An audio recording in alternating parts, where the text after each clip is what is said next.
Менде ушундай да клиенттер бар. Мен бошоп айтам, азыр жокмун. Ачкычты алып, ошол магазинден ичин ачып, реклама кылып туруп, бекитип туруп кайра ордуна коюп кой, мен эртең келем дейт.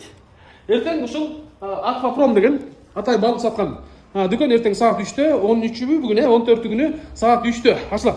Холодильниктердин баардыгы даяр, азыр эртең келип буяка балыктын баардыгын коет экен. Копченый да, мындай дагы. Анан ушул балыктан жасалган пельмен, лагман, манты, лагман демейм да, манты, самсы. Кыскасы полуфабрикаттардын баардыгы эртең ушул жерге дегустацияга келсеңиздер болот экен. Эртең балыктардын баардыгын дандап көрсөңүздөр болот, копченыйларын. Бул Каракөл шаарында Парковый көчөсү менен Токтогул көчөлөрүнүн кесилишинде элдик магазинди барганда билесиңер да.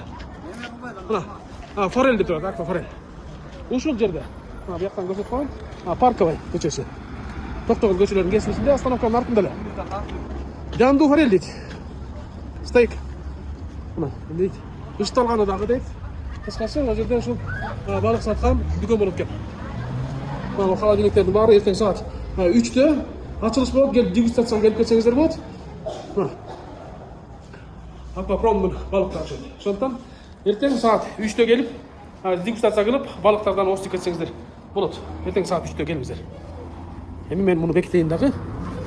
Ачкычын кайра барып коеюн.